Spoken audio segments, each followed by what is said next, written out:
여러분, 현실적인 눈으로는 절대로 다윗은 골리앗을 이길 수가 없었습니다. 우리가 흔히 말하듯이 계란으로 바위 치는 것과 같이 부질없이 보이는 것, 그것이 바로 다윗과 골리앗의 싸움이었어요. 하지만 여러분, 결과는 어땠습니까?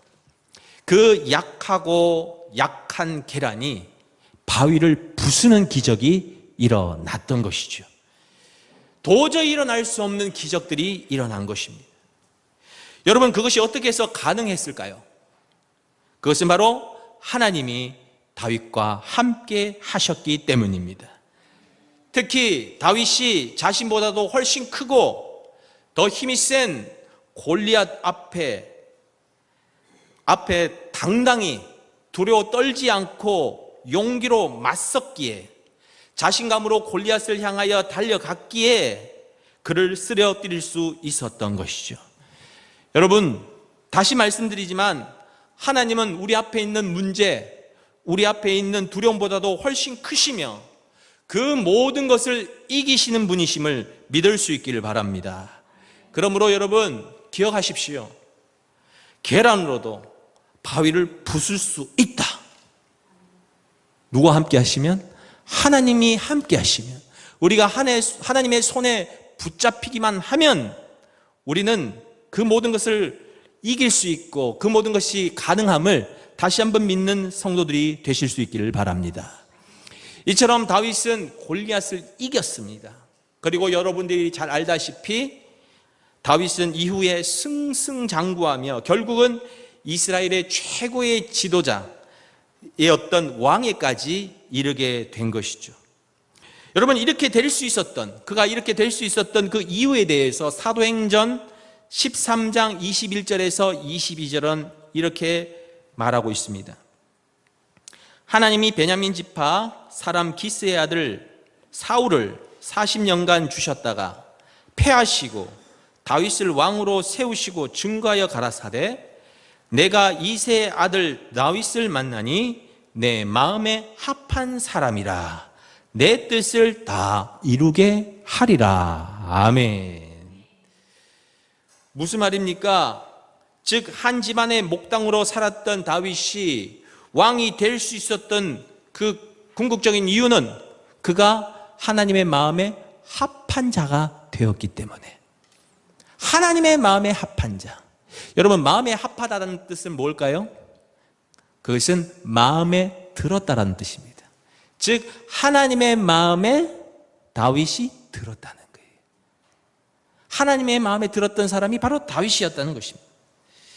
여러분, 우리도 그렇지 않습니까? 누군가가 내 마음에 들고 그 사람이 내 마음에 쏙 들어오면 너무 좋지 않습니까? 그냥 봐도 좋고, 그래서 이런 사람들에게, 내 마음에 쏙 드는 사람에게 뭘 줘요? 내가 가지고 있는 거 다 주어도 아깝지 않고 모든 것을 다 쏟아붓고 싶은 것이 바로 내 마음에 드는 사람의 그런 모습이라 할 수 있는 것이죠. 즉, 하나님의 마음에 들었던 사람이 누구였어요? 그 많은 사람들 중에 다윗이 그의 마음에 들었어요. 하나님의 마음에 들었어요. 그랬더니 하나님이 다윗을 그 목동에서부터 일으키셔서 바로 왕의 자리를 주셨다는 것입니다. 여러분, 저와 여러분들이 하나님의 마음에 드는 자가 되기를 소망합니다. 하나님의 마음을 사로잡는 그런 사람이 되기를 간절히 바랍니다. 그렇다면 하나님은 다윗의 어떤 면에 마음에 드셨을까?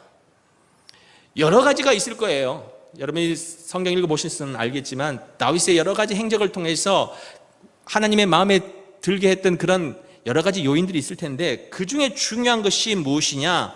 그것을 시편 78편 70절에서 72절이 증언하고 있습니다. 또 그 종 다윗을 택하시되 양의 우리에서 취하시며 젖 양을 지키는 중에 저희를 이끄사 그 백성인 야곱 그 기업인 이스라엘을 기르게 하셨더니 이에 저가 그 마음의 성실함으로 기르고 그 손의 공교함으로 지도하였도다. 왜 하나님께서 다윗을 택하셨느냐? 그가 성실했기 때문에. 그 성실함을 보시고 하나님이 마음 드셔 하셨고 그를 사용하셨다는 것입니다. 여러분, 다윗이 하나님의 마음에 들었던 것 중에 하나는 무엇이냐? 성실함입니다. 다윗이 양치는 목동으로 있을 때 왕으로 선택받은 것은 그의 성실함 때문이었던 것이죠. 하나님께서 다윗이 자신의 아버지 양을 치는데 정말 성실함을 보시고, 이러한 자라면 이스라엘 백성도 맡길 수 있겠다 하시고 그에게 왕의 자리를 주신 것입니다. 사랑하는 성도 여러분, 다윗은 성실한 사람이었습니다. 그런 까닭에 그를 선택하셔서 소중한 일을 맡기셨던 것이지요. 그래서 오늘 저와 여러분들이 살펴볼 성품은 바로 성실입니다. 우리 한번 따라서 해보겠습니다. 성실은 모든 성품을 이어주는 끈입니다. 성실은 모든 성품을 이어주는 끈입니다. 여러분, 성실한 사람, 그는 어떤 사람입니까? 상황이나 자신의 유익에 따라 변하는 것이 아니라 어떠한 상황 속에서도 한결같은 모습을 보이는 사람, 그가 성실한 사람입니다. 곧 성실한 성품, 성실함의 그 성품은 일정한 성품을 의미하는 것이죠. 여러분, 이러한 성품을 보여주시는 분이 계십니다. 그분이 하나님이십니다. 우리가 상반기에 외웠던 말씀 중에 호세아 6장 3절 여러분 기억하십니까? 그러므로 우리가 여호와를 알자, 힘써 여호와를 알자. 그의 나타나심은 저 새벽빛같이 어김없나니. 뭐예요? 다들 까무셨군요. 비와 같이, 땅을 적시는 늦은 비와 같이 우리에게 임하시리라 하니라. 앞에서 외우려니까 떨리네요. 여기에서 보면은 뭐라고 말하고 있냐면 바로 하나님께서 어떻게 해요? 새벽빛같이 일정하게 우리에게 임하신다. 일정하다는 말을 하고 있어요. 여러분, 하나님은요 변덕스러운 분이 아니십니다. 왔다 갔다 하시는 분이 아니세요. 항상 일정하신 분이세요. 일정한 분으로 그분은 우리에게 비를 내려주시고 우리의 삶을 붙잡아 주시고 늘 함께 하신 그 하나님의 그 성실하심을 이 호세아서 6장 3절이 우리에게 보여주고 있는 것이죠. 여러분, 하나님뿐만 아닙니다. 예수님도 우리에게 그 성실함을 보여주고 계십니다. 히브리서 13장 8절에 말합니다. 예수 그리스도는 어제나 오늘이나 영원토록 동일하시느니라. 어제나 오늘이나 미래에도 영원토록 동일하신 것, 성실하신 분, 그분이 누구세요? 예수님이시다라는 것을 우리에게 말씀해 주고 있습니다. 여러분, 하나님도 성실하십니다. 예수님도 성실하십니다. 그렇다면 하나님의 자녀인 우리도 성실하게 살아가는 것, 그 성실함을 닮아가는 것은 마땅한 것이지요. 우리 모두도 주님의 성실함을 닮을 수 있기를 바랍니다. 주님의 그 성실함이 여러분의 마음속에, 여러분의 삶 속에, 여러분의 인생 속에 새겨지기를 간절히 소망합니다. 자, 그렇다면 어떻게 할 때 우리가 이러한 성실함을 배울 수 있을까? 어떻게 하면 주님의 그 성실하심을, 그 성실하신 그 성품을 우리가 닮아갈 수 있을까요? 몇 가지로 살펴보기를 원합니다. 첫 번째, 성실하신 하나님으로부터 그러한 성품을 배울 때 우리는 성실한 사람이 될 수 있다는 것입니다. 성실한 마음은 여러분 하나님의 마음입니다. 성실하신 하나님과 그러므로 교제할 때 우리는 성실한 사람이 될 수 있는 것이죠. 그러므로 우리는요 하나님의 성실을 우리의 식물로 먹거리로 삼아야 합니다. 이런 표현이 시편 37편 3절에 나옵니다. 여호와를 의뢰하여 선을 행하라. 땅에 거하여 그의 성실로 식물을 삼을지어다. 시편 37편의 이 말씀은 다윗이 쓴 시편입니다. 그런데 다윗이 뭐라고 말하고 있어요? 여호와를 의뢰하고 선을 행하며 그의 성실하심, 그의 성실하심을 날마다 나의 먹거리로, 나의 식물로 삼으며 살아가라라고 말하고 있는 것이죠. 여러분, 다윗이 그렇게 살아갈 수 있었던 것은 무엇이었습니까? 그렇게 살아갈 수 있었던 건 날마다 그는 하나님과 교제하며 살았어요. 하나님을 가까이 하며 살았어요. 여러분, 우리는 무엇을 가까이 하느냐에 따라 그것을 닮아갑니다. 여러분은 무엇을 가까이 하며 살아가십니까? 세상의 친구를 가까이 하며 살아가십니까? 아니면 세상의 여러 가지 것들을 가까이 하며 살아가십니까? 여러분, 우리가 정말 가까이 하며 살아가야 될 존재는 하나님이십니다. 하나님을 내 삶에 늘 모시고 그분께 다가가며 그분과 교제하며 살아갈 때만이 그분의 그 성실하심을 우리가 닮아갈 수 있는 것이죠. 우리가 성실하지 못한 이유, 우리가 늘 변덕스럽게 살아가는 이유 다른 것 아닙니다. 우리가 그분을 멀리하기 때문에. 그러나 다윗은 어땠습니까? 늘 하나님과 함께 했어요. 주님을 가까이 했어요. 360일 1시간도 하나님 곁을 떠나지 아니하고 주님과 교제하며 살았던 그 다윗이기였기에 그런 성실할 수 있었던 것입니다. 여러분, 이러한 성실함은 다윗뿐만 아니라 우리 교회 역사 속에서도 찾아보면 나옵니다. 여러분들이 들어보셨는지 모르겠지만 청교도들, 이 청교도들은요 정말 말씀대로 살아갔던 자들이었습니다. 그 당시에 영국에는요 영국 국교회라고 성공회라는 교회가 있었음에도 불구하고 그런 수많은 교회들, 기존의 교회와는 다르게 하나님의 말씀, 특별히 주님과 교제하며 주님의 말씀대로 살아가려고 애쓰고 노력했던 자들이 누구였냐면 바로 청교도들이었어요. 여러분, 이 청교도들이 어떻게 해요? 영국을 변화시킵니다. 미국을 변화시킵니다. 놀라운 부흥의 역사를 그들의 유산을 이어받은 사람들이 일으켰다는 것이죠. 그들의 삶이 어땠어요? 말씀드린 것처럼 늘 주님을 가까이 하는 삶이었습니다. 사랑하는 성도 여러분, 저와 여러분들도 주님을 가까이 할 수 있기를 바랍니다. 매일의 삶 속에 주님을 가까이 하는 것이 무엇인지 말씀과 기도로 찬양으로 주님과 가까이 할 때만이 오늘 이 다윗과 같이 성실한 자로 주님 앞에 설 수 있게 될 줄로 믿습니다. 그래서 매일같이 여러분, 그저 주일 한 번 예배로 나는 다 했다라고 생각하지 마십시오. 날마다 주님을 만나야 합니다. 날마다 주님을 의뢰해야 합니다. 날마다 주님께 다가갈 때 여러분의 삶 가운데 하나님이 주시는 이런 성실한 마음이 있게 될 줄로 믿습니다. 두 번째로, 작은 일에도 소홀하지 않고 힘써 일할 때 우리는 성실한 사람이 될 수 있음을 알게 됩니다. 다윗이 성실한 사람이 될 수 있었던 것은 우리가 성경에서도 봤지만 그는 자신의 작은 일, 특별히 여러분 그 다윗은 목동이었어요. 목동으로서 정말 어린 양들을 기르는 그런 작은 일에 충성을 다했기 때문에, 성실했기 때문에 가능했던 것이죠. 다시 말해 다윗은 작은 일에도 허투루하지 아니하고 힘써 일했음을 알게 됩니다. 여러분, 사람들은요 작은 일을 우습게 여깁니다. 보잘것없는 일보다는 더 큰 일에 더 마음을 갖고 그런 것에만 집착하며 살아갑니다. 그래서 여러분, 좀 보잘것없는 일, 불필요한 일, 그냥 내가 봤을 때 이거 별로 생각되지 않는 일은 그냥 대충 어영부영 그냥 넘길 때가 참 많다는 것이죠. 하지만 여러분, 예수님께서는 뭐라고 말씀하셨냐? 작은 일에 충성하라라고 말씀하셨습니다. 작은 일, 여러분들 누군가가 시켰을 때 그 보잘것없는 일, 그 일에서부터 놀라운 역사는 일어난다는 것이죠. 그 일을 우리가 성실히 행할 때 우리 안에 그 주님이 말씀하신 그 성실한 성품이 우리 마음에 새겨지게 된다는 것입니다. 여러분, 예수님께서도 말씀하셨어요. 하나님 나라의 원리에 대해서 말씀하실 때 어떤 말씀하시면 겨자씨에 대해서 말씀하셨습니다.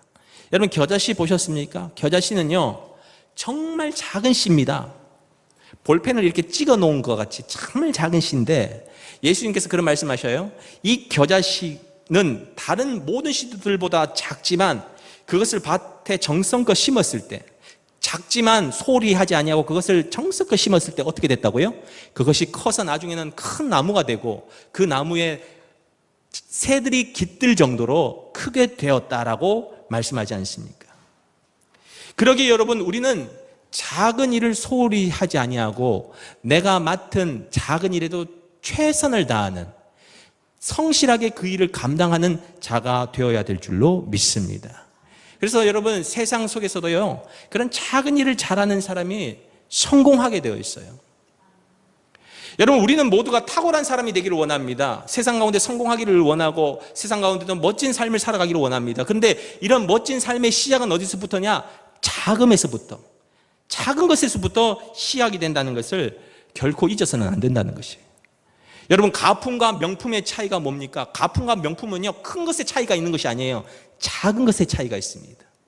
나는 과연 나의 삶의 작은 부분에서 나는 어떠한 모습으로 살아가고 있는가?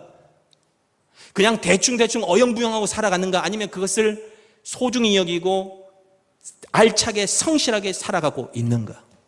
하루의 삶 속에서도 여러분, 함부로 시간을 쓰고 멋대로 시간 쓴 것이 아니라 그 작은 것 하나하나조차도 귀하게 여기고 생각하며 살아가고 있는지를 다시 한번 생각하는 우리 성도 모두가 되실 수 있기를 바랍니다. 여러분, 작은 일에 최선을 다하십시오. 작은 일에 최선을 다하는 자, 하나님께서 반드시 그를 아름답고 멋진 인생으로 만들어 주실 것입니다. 세 번째로, 남이 보지 않는 곳에서도 최선을 다할 때 우리는 성실한 사람이 될 수 있습니다. 여러분, 다윗은 보이지 않는 곳에서도 최선을 다했습니다. 그는 작은 일에도 최선을 다했을 뿐만 아니라 남이 보이지 않는 곳에서도 최선을 다했습니다. 목동으로 양을 칠 때 그를 보는 사람은 아무도 없었을 것입니다. 하지만 성경에 보면 그는 그 가운데서도 최선을 다하여 남이 보지 않더라도 최선을 다했어요. 왜 그랬을까요? 바로 하나님이 자신을 보고 계심을 알았기에. 여러분, 우리는 많은 사람들이요, 남이 보지 않을 때는요, 엉망으로 살 때가 많아요. 남이 보는 앞에서는요, 굉장히 열심히 일하는 것처럼 하다가 남이 딱 사라지면 그냥 지 멋대로 함부로 행할 때가 많습니다. 여러분, 우리가 직장에서 그런 모습을 보일 때가 많잖아요. 직장 상사가 볼 때는 막 열심히 일하는 척 하다가 직장 상사가 안 보면 막, 갑자기 직장을 이야기하니까 제 군대 생활이 생각이 나네요. 여러분, 군대 갔다 온 청년들 아마 생각날 겁니다. 군대에 막 상사들이 있을 때는 막 열심히 한 척 하다가 딱 지나가면 그냥 삽도 다 내팽개치고 그냥 쉬고 있다가 대충 위에 선배들도 말합니다. 야 대충 해. 이렇게 열심히 하려고 그래. 대충 해. 근데 다윗은 그렇지 않았다는 거예요. 다윗은 남이 보지 않더라도 그는 최선을 다했습니다. 왜요? 하나님이 보고 계시니까. 하나님께서 나를 보고 계시니까. 여러분, 이러한 모습은 다윗뿐만 아니라 요셉도 그랬습니다. 요셉이 보디바라 아내가 막 유혹했을 때 그가 그렇게 이야기합니다. 내가 어찌 하나님께 득죄하리이까? 하나님이 보고 계시다는 거예요. 당신은 당신과 나만 둘이 있다고 생각하지 마십시오. 하나님이 우리를 보고 계십니다. 우리의 삶을 보고 계십니다. 그렇기 때문에 나는 죄를 지을 수 없습니다라고 말했던 것처럼, 여러분, 우리의 삶의 모든 것 주님이 보고 계십니다.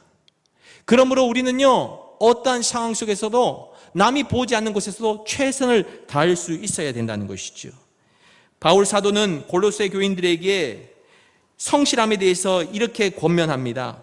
종들아 모든 일에 육신의 상전에게 순종하되 사람을 기쁘게 한 자와 같이 눈가림만 하지 말고 오직 주를 두려워하여 성실한 마음으로 무슨 일을 하든지 마음을 다하여 주께 하듯 하고 사람에게 하듯 하지 말라. 무슨 말이에요? 너의 삶에 있어서 사람에게 하듯 하지 말고 누구에게? 주께 하듯 하게. 내가 오늘 어떤 일을 하든 누구에게 한다고요? 주께 하듯.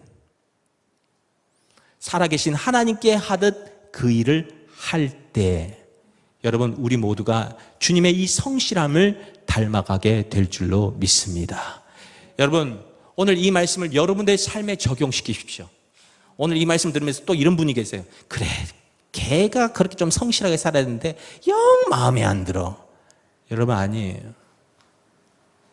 내가 그렇게 성실하게 살아가면 하나님은 그렇게 성실한 사람을 붙여주십니다. 그러므로 나부터 변화되어야 돼요. 나부터 내 삶에 있어서 내가 죽게 하듯 하고 있는지, 아니면 그저 남의 눈치만 보고 눈가림만 하며 살아가고 있는지. 여러분, 주님은 우리를 보고 계신다는 것, 우리의 삶의 하나하나 다 보고 계신다는 것을 잊지 마시고 살아가는 우리 성도 모두가 되실 수 있기를 바랍니다. 인도에 마라티라는 왕국의 한 젊은 왕자가 있었습니다. 어느 날 궁궐을 이렇게 산책을 하는데 한 어린 하인이 그 왕자의 신발을 품에 껴안고 잠이 든 것을 봤습니다. 왕자가 와도 그걸 전혀 못 느끼고 있는 거예요. 근데 이 모습을 보는 순간 이 왕자의 마음이 감동이 되었어요. 왜냐하면 이 어린 아이는요, 이 왕자가 나갈 때 추울까봐 그 자신의 가슴에 그 신발을 품어서 그걸 따뜻하게 그렇게 데우면서 그렇게 자신의 일을 그렇게 남이 보지 않든, 여러분 뭐 신발 그거 대수롭지 않잖아요. 그냥 대충 그냥 하면 될 텐데 그것을 품에 안고 그렇게 지내다 그냥 잠이 든 그 모습을 보고 이 왕자가 그런 마음이 든 거예요. 야, 남이 보지 않더라도, 내가 보지 않더라도 이렇게 자신의 일에 최선을 다하는 사람이라면 내가 더 큰 일을 맡겨도 되겠다 하고 생각이 되어서요, 그를 친위대, 자신의 가장 자기를 호위할 수 있는 가장 측근에 있는 친위에 발탁하게 되었고, 결국은요 그 사람이 나중에는요 군사령관까지 올라가서 이 왕자와 함께 그 인도에서 가장 명성이 있는 그러한 사람이 되었다고 합니다. 보십시오. 보이지 않는 곳에서 그의 삶이 온전할 때, 남이 보지 않더라도 자신의 일에 최선을 다하는 그에게 하나님은 이러한 복을 내려주신다는 것이죠. 사랑하는 성도 여러분, 남이 보지 않는 곳에서도 한결같이, 정말 한결같은 그런 성도가 되실 수 있기를 바랍니다. 남이 알아주지 않는 곳에서도 최선을 다하는 자, 그를 하나님께서는 반드시 들어 사용하실 줄로 믿습니다. 마지막 네 번째로, 자신에게 맡겨진 과업과 사명이 아무리 힘들어도 끝까지 완수하는 그런 습관을 기를 때 우리가 성실한 사람이 될 수 있습니다. 여러분, 성실한 사람은 한결같이 끈기가 있습니다. 정말 눈부신 끈기가 있는 사람이 성실합니다. 또한 성실한 사람은 인내합니다. 훌륭한 가업을 성취하기 위하여 인내할 줄 알아야 되는 것처럼 그는 쉽게 뒤로 물러서거나 포기하지 않고 자신의 맡겨진 일을 반드시 이루어내는 것이죠. 또한 성실한 성품을 가진 자들은 맡겨진 일에 집중할 뿐만 아니라 그 일을 완수할 때, 여러분 이 성실이라는 성품은요, 자신에게 떨어진 그 일을 완수할 때, 그것을 해낼 때 우리 안에 그러한 성품이 만들어지게 된다는 것입니다. 자, 오늘 본문을 보면 그것을 우리에게 알려줍니다. 예수님으로부터 사명을 받은 제자들이 있었습니다. 그들은 주님을 따르기로 작정을 합니다. 자, 그런데 그만 한 제자의 아버지가 돌아가십니다. 그런 돌아가신 아픔을 겪게 되니까 주님께 말씀을 드려요. 내 부친을 장사한 후에 주님 따르겠습니다 라고 말했더니, 그러자 주님은 아주 단호하게 말씀하십니다. 죽은 자들로 자기 죽은 자를 장사하게 하고 너는 가서 하나님 나라를 전파하라 라고 말씀하십니다. 그런데 그 순간에 또 다른 제자가 말합니다. 주여, 내가 주를 쫓겠지만 내 가족과 작별할 수 있게 해주십시오 라고 요청합니다. 그러자 주님은 또 이렇게 말씀하십니다. 여러분이 잘 아시는 말씀일 텐데요, 예수께서 이르시되 손에 쟁기를 잡고 뒤를 돌아보는 자는 하나님의 나라에 합당치 아니하리라 하시니라. 무슨 말입니까? 사명을 받은 자, 그 사명을 받은 자는 그 사명을 다해야 함을 우리에게 보여주고 있습니다. 내게 맡겨주신 그 사명, 내게 주신 그 과업, 그것을 최선을 다하여 이루는 것을 주님은 바라고 계신다는 거예요. 여러분, 하나님께서 우리에게 맡겨주신 여러 가지 일들, 특별히 주를 위한 사명은 그냥 할 일 없어서 주신 것이 아니라 우리가 이루기를 바라시면서 주신 일들이에요. 그리고 그 일을 하나님은 이루시기를 바라세요. 그런데 안타까운 것이 뭔 줄 아십니까? 그 사명을 감당해야 할 우리들이 자신의 먹고 사는 자신의 생업 때문에 그것을 다 포기해버려요. 주님께서 맡겨주신 사명이 있는데요, 그 사명을 감당해야 됨에도 불구하고 제가 먹고 사는 것 때문에 내 환경과 상황이 안 좋아지고 나빠지면요, 그 사명을 헌신자처럼 내버려버린다는 거예요. 여러분, 오늘 주님은 그것을 우리에게 말씀하고 계십니다. 네가 주를 위하여 주님께서 너에게 은혜 주시고 사명 주셨다면 그 사명을 위하여 달려가라는 것입니다. 여러 가지 환경과 상황 물론 있죠. 여러분, 내 상황과 형편이 항상 좋지 않지 않습니까? 늘 힘들 때가 많고 어려울 때가 많죠. 여러분, 우리는 그런 거 다 따지고 주의 일을 하려고 합니다. 그러니까 주의 일을 못 합니다. 하지만 여러분, 주님은 오늘 말씀합니다. 단호하게 말씀하십니다. 부모가 죽더라도 어떤 상황이라도 네가 맡은 사명을 기억하라. 그리고 그 사명을 감당하는 것이 너의 본분이다. 여러분, 저는 오늘 우리 예일교회 성도들에게 이 말씀 꼭 전하고 싶습니다.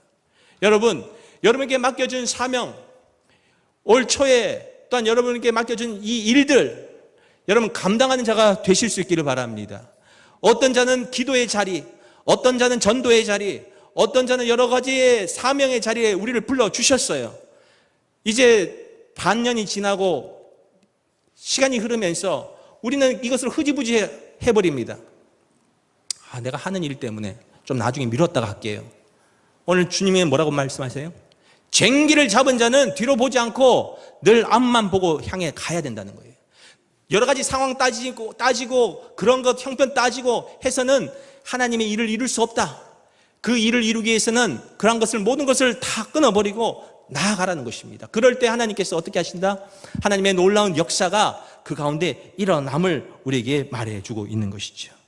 저는 여러분, 이러한 일을 하나님께서 맡겨주신 사명을 감당할 때 우리는 진정 주님이 말씀하시는 이런 성실한 자가 될 줄로 믿습니다.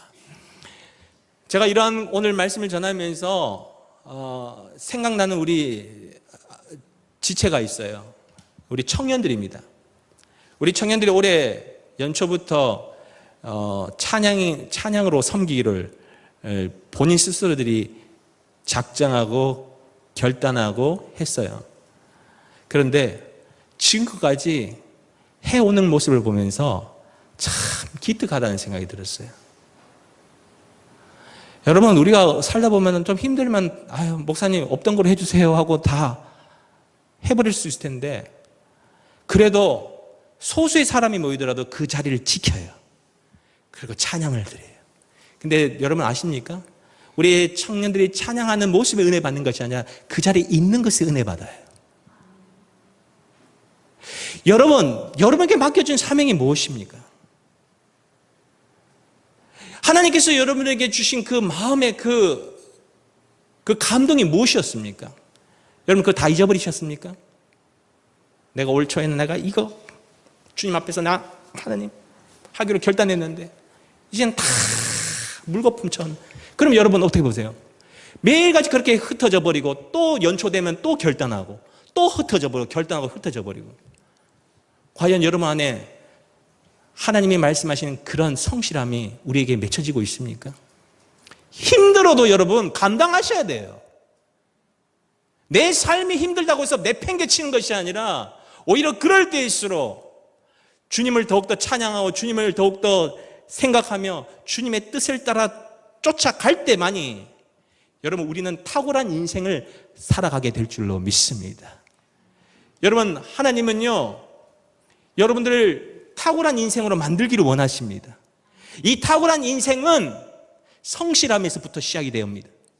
여러분 이 성실함은 하루아침에 만들어지는 것이 아닙니다. 바로 오랜 기간 동안 만들어지는 것에 있어요. 여러분 지금부터 10년 후에 여러분은 어떤 모습으로 살아가시겠습니까? 말콤 글래드웰이라는 사람이 쓴 아웃라이어라는 책이 있습니다. 이 책 제목, 이 아웃라이어라는 그 뜻은 무엇이냐면 어떤 분야에 큰 성공을 거둔 탁월한 사람을 지칭할 때 아웃라이어라는 말을 씁니다. 이 사람이 이 책에서 이런 말을 합니다. 성공에 대해서 이야기를 하면서 이런 말을 해요. 성공에 반드시 필요한 기회가 늘 우리 자신이나 부모에게서 오는 것이 아니다. 이해되시죠? 어떤 성공이라는 것은 자기나 자기의 어떤 능력, 부모로부터 받은 이것에 오는 것이 아니라는 거예요. 그것은 우리가 살고 있는 이 시대, 이 순간, 여기서부터 온다는 거예요. 어느 분야에서든지 세계 수준의 전문가, 마스터가 되려면 1만 시간의 연습이 필요합니다. 하다. 1만 시간은 대략 하루에 3시간, 일주일에 20시간씩 10년간 연습한 것과 같다. 성공은 대개 보통 사람이 30초 만에 포기하는 것을 22분간 붙잡고 늘어지는 끈기와 지구력 그리고 의지의 산물이다. 무슨 말입니까? 남들은 쉽게 포기해버리고 남들은 헌시장처럼 버리는 그것을 끝까지 붙잡고 10년 동안 해나갈 때 그의 인생은 탁월한 인생이 됨을 우리에게 보여줍니다. 여러분, 과연 우리는 주님으로부터 받은 사명, 주님으로부터 얻은 그 귀한 그 은혜를 우리는 어떻게 만들어가고 있습니까? 어떻게 그것을 성장시켜 가고 계십니까? 여러분, 한번 과거를 한번 돌아보십시다. 과거보다 지금 여러분의 삶이 이렇게 아름다워지고 있습니까? 지금부터 10년 후에 여러분의 삶은 더 아름다워질 것이라 확신하십니까? 그러기 위해서는 성실히 살아가십시오.